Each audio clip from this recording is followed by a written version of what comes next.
愿意为你付出一切。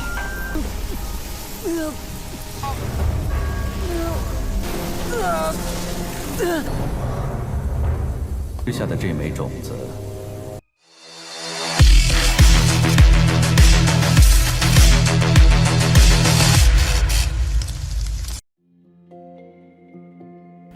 Halo semuanya, selamat datang di Ruang Sinema. Bagaimana kabar kalian semua? Semoga selalu sehat dan baik-baik saja. Pada hari ini kita akan kembali melanjutkan series Donghua Against the Gods season kedua episode terbaru, yang mana ini adalah episode yang ke-32-nya. Bagi yang baru menonton series ini, kita sarankan untuk nonton season pertamanya dulu. Kalian bisa cek di playlist atau link yang sudah kita sediakan. Tanpa berlama-lama, langsung saja kita mulai alur ceritanya. Yunche senang karena si Kinyu datang untuk membantu dirinya. Mereka pun bergegas pergi dari tempat itu. Dan begini, maka Mu Tianbei dan juga Feng Yucheng tidak akan berani mengejarnya. Terlebih lagi dia itu tengah bersama si Kinyu. Mu Tianbei bisa saja menghabisi Yunche, namun jika berurusan dengan si Kinyu, hal itu hanya akan membuat hidupnya dalam bahaya. Terlebih lagi dia merupakan murid paling berharga dari istana Dewa Bingyuan. Tidak mungkin bagi Mu Tianbei untuk bisa menyinggung salah satu dari 4 sekte besar. Tapi Feng Yucheng tetap ingin dia melakukan hal tersebut. Terlebih lagi, Mu Tianbei telah menghabisi adiknya. Jika hal ini tidak dijelaskan kepada Tetua Agung, maka dia itu menjamin para tetua akan memberikan hukuman kepadanya. Padanya, Mu Tianbei sadar kalau seharusnya ia tidak bekerjasama dengan mereka. Mau tidak mau, Mu Tianbei pun segera pergi melakukan pengejaran kepada mereka. Berbagai serangan telah Tetua Mu berikan, namun sejauh ini si Kinyu masihlah dapat mengatasinya. Tidak hanya itu, namun Yunche juga bisa memberikan penyerangan balik kepadanya. Dan begini, adu serangan pun telah terjadi antara Yunche dan Tetua Mu. Berhadapan dengan dua orang sekaligus tentu tidak akan mudah bagi Tetua Mu. Mereka pun berhasil memberikan serangan kepadanya dan memanfaatkan kesempatan itu untuk bisa pergi. Mu Tianbei tidak akan berdiam diri saja dan ia terus-menerus melakukan penyerangan. Mu Tianbei tidak akan berdiam diri saja dan dia terus melakukan pengejaran sambil memberikan beberapa serangan kepada mereka. Sampai pada akhirnya serangan pamungkas Mu Tianbei gunakan, di mana ini sangatlah dahsyat. Si Kinyu berusaha untuk menahan hal itu dengan teknik miliknya, namun dia ini masih gagal. Untung saja Yunche bergegas melindunginya dan menahan serangan itu dengan tangan kosong saja. Tapi sangatlah sulit baginya untuk bertahan terlalu lama. Terlebih lagi, kekuatan gaib miliknya masihlah belum terlalu pulih. Si Kinyu kembali membawanya pergi, namun karena Mu Tianbei tidak berhenti mengejar, Molly pun diminta untuk keluar. Yang mana sesuai permintaan Yunche, ia langsung melakukan penyerangan kepadanya. Melihat kemunculannya itu, tentu saja mengejutkan Mu Tianbei. Molly tidak berbicara terlalu banyak dan ia langsung melakukan penyerangan kepadanya. Di mana tekanan itu sangatlah kuat. Berhubung Mu Tianbei tidak memilih bagaimana cara dia meninggoy, jadi Molly lah yang akan menentukannya. Di mana dalam satu kali serangan saja, Molly langsung meledakkannya.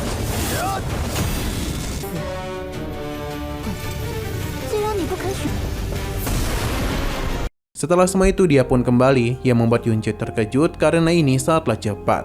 Tapi Molly tidaklah menghabisi Feng Yucheng karena ia sudah mengatakan hanya membantu Yunche menghabisi satu orang saja, yang membuat Yunche pun kecewa. Selain itu, Molly tengah menyegel kekuatan gaibnya, jadi sekarang dia akan menyerahkan sisanya kepada Yunche. Nah, di tengah perjalanan itu, si Kinyu tiba-tiba saja kesakitan yang membuat mereka berdua terjatuh. Alih-alih mengecek kondisinya, Yunche malah memuji Kinyu yang semakin cantik saja. Berhubung dia sudah tidak merasakan keberadaan Mu Tianbei lagi, jadi si Kinyu merasa mereka sudah aman. Tapi dia penasaran mengapa Mu Tianbei dan Feng Yucheng saat ingin menghabisinya. Yunche juga tidak tahu apakah mungkin karena dia yang terlalu hebat. Selain itu, Munchen penasaran bagaimana si Kinyu datang di waktu yang tepat. Apakah dia itu terus mengkhawatirkan dirinya, jadi mulai mengikutinya secara diam-diam. Si Kinyu tidak menjawab dan yang berpisah dengannya. Tapi Yunche menahannya karena bisa saja dia bertemu kembali dengan Mu Tianbei. Awalnya si Kinyu mencoba untuk tidak peduli, namun karena Yunche terus berbicara, jadi dia pun memintanya untuk ikut pergi bersamanya, yang tentu membuat Yunche sangatlah senang. Tapi ia masihlah belum dapat memahami hati si Kinyu. Di tengah perjalanan itu, Yunche merasakan sesuatu pada mutiara racun langitnya, di mana ada sesuatu yang telah memanggil dirinya. Karena itulah mereka pun mulai melakukan perjalanan dan sampai pada kejadian yang ada pada episode sebelumnya. Saat Yunce menemukan teratai kaisar Bodhi dan munculnya binatang buas. Ternyata munculnya binatang ini telah menarik perhatian dari para tertua berbagai kekuatan. Karena ini adalah makhluk buas tirani tingkat mendalam. Yunce dan Qia Qinyu sendiri berusaha untuk melarikan diri namun tidaklah bisa. Karena binatang buas ini segera menyerap mereka dan membuat Qia Qinyu hampir saja tertelan. Yunce berusaha sekeras mungkin untuk bisa meraih tangannya. Dan saat itulah Yunce hendak menggunakan kekuatan gaibnya lagi. Tapi Molly mengingatkan kondisinya sekarang tidaklah dapat mengalahkan binatang buas itu. Yunce paham, jadi karena itulah dia berusaha untuk menahan kekuatan dari monster itu. Hingga pertahanannya pun hancur. Kini binatang ini pun hendak melahap mereka. Tapi sebelum hal buruk terjadi, Yunce memilih untuk mendorong Qia Qinyu keluar. Namun karena mereka saling mencintai, Qia Qinyu pun malah kembali menyusulnya.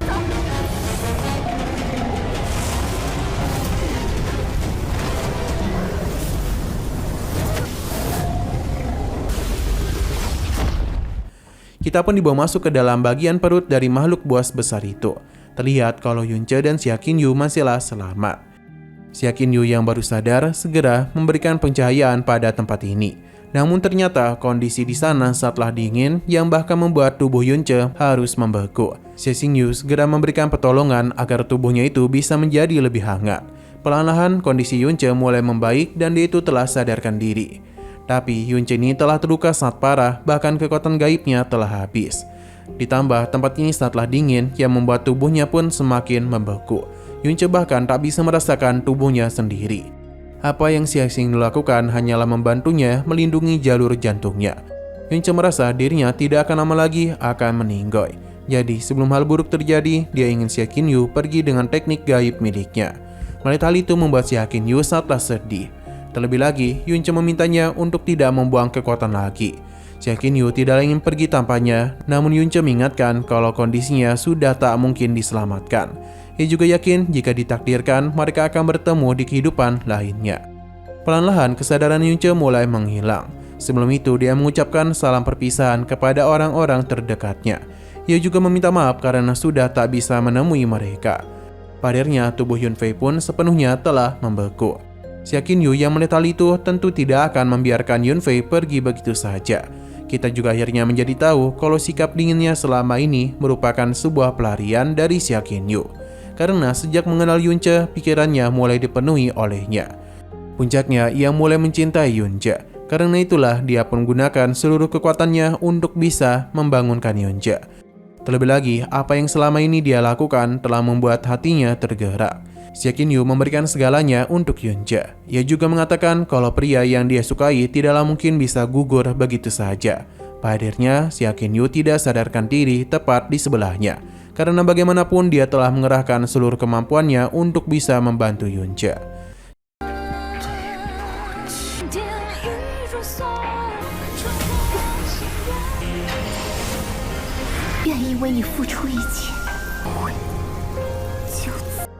Saat kemudian Yunce pun sadarkan diri, tapi dia sangatlah terkejut dengan kondisi Qia Qinyu. Karena bagaimanapun dia telah menyerahkan seluruh kekuatan gaibnya. Dan begitu juga Qia Qinyu tidak dapat menahan hawa dingin pada makhluk buas itu. Molly merasa Qia Qinyu bisa saja meninggoy sebelum Yunce. Ini tidak akan dibiarkan olehnya. Apapun yang terjadi, mereka akan mencari cara untuk bisa keluar dari tempat ini. Hanya saja Yunce benar-benar sangatlah kelelahan. Bahkan untuk berdiri saja dia sangat kesulitan. Namun di tengah semua itu, Yunce merasakan adanya harta karun lain di tempat itu, di mana ia bisa merasakan hal ini dari nadi gaib miliknya. Padahal Molly sendiri tak dapat merasakan hal tersebut. Ini sama persis dengan apa yang ada di Gua Naga Api kala itu. Padirnya ada kekuatan yang berkumpul. Melihat hal itu membuat Molly paham kalau inilah alasan mengapa monster buas tirani tingkat mendalam bisa muncul di sini. Karena telah menelan kekuatan tersebut yang tidak bukan adalah benih air dewa jahat. Benih itu menyimpan kekuatan sumber elemen yang sangat dahsyat. Tidak hanya mengendalikan elemen air saja, namun juga mendapatkan kekuatan imun absolut terhadap elemen air. Jadi hawa dingin pada tempat ini tak akan bisa melukai tubuh Yunce. Molly memintanya untuk menelan hal itu karena dan begitulah kekuatan Yunce bisa meningkat. Jadi dia itu pasti memiliki kesempatan untuk bisa melarikan diri dari situ. Yunce paham dan langsung saja menelan kekuatan itu. Seketika saja alam gaib miliknya dipenuhi oleh kekuatan tersebut. Hal ini sebenarnya sangatlah sakit, tapi Yunce harus bisa menahannya. Karena dan gitulah dia baru bisa menyerap sepenuhnya benih air dewa jahat. Perlahan-lahan pasti usaha Yunce sepertinya akan membuahkan hal yang bagus. Perlahan-lahan pasti usaha Yunce sepertinya akan membuahkan hasil yang bagus. Karena bagaimanapun Yunce sudah berhasil naik karena alam lingsuan. Nah, sesaat kemudian Yunce bertemu dengan sosok pemilik dari benih air dewa jahat itu. Dia sangatlah senang karena dapat bertemu dengan pewarisnya. Yunce pun bertemu dengan dewa jahat tapi masih dalam bentuk bola cahaya. Dan benih yang baru saja dimakan oleh Yunce terdapat sisa jiwa dari dewa jahat. Ia sudah menunggunya selama bertahun-tahun dan akhirnya dia datang kemari. Ini berarti dewa jahatlah yang menciptakan alam rahasia Tianqi. Kini benih yang ditinggalkan olehnya sudah mendapatkan pemilik. Maka tak lama lagi sisa jiwa dewa jahat akan menghilang. Yunce diminta untuk menenangkan pikirannya supaya dia dapat melihat ingatannya. Yunce paham dan saat itulah dewa jahat mulai menelusuri seluruh ingatannya.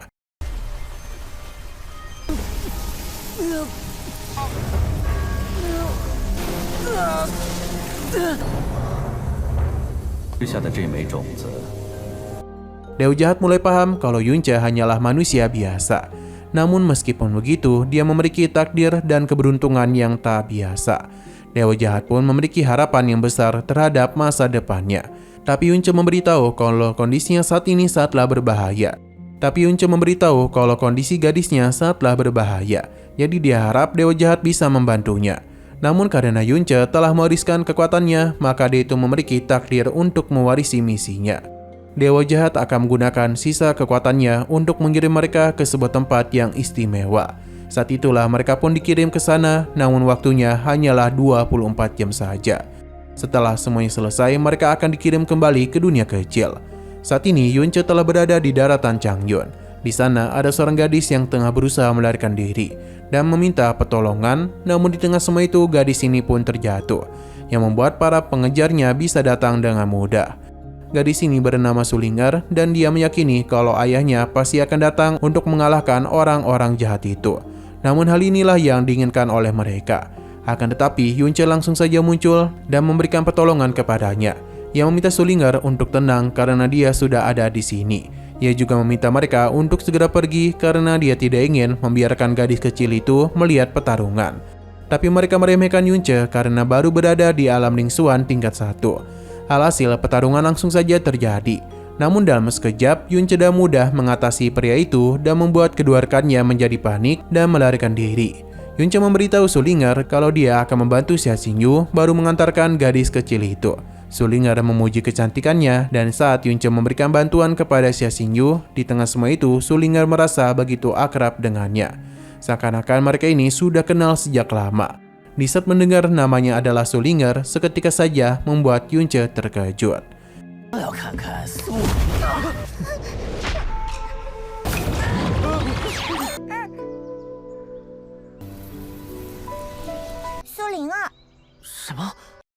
Nah, sayang sekali lagi seru-serunya, episodenya pun harus bersambung dulu. Oke, sekian dulu pada video kali ini. Untuk video selanjutnya akan segera hadir. Jadi bagi kalian yang ingin mengikuti series ini, langsung saja klik subscribe dan aktifkan loncengnya. Terima kasih yang sudah menonton video sampai habis. Jika kalian suka pada video ini, klik like dan share ke teman-teman kalian tentang channel ini. Dan ditunggu aja kelanjutannya. Oke, sampai jumpa di video selanjutnya.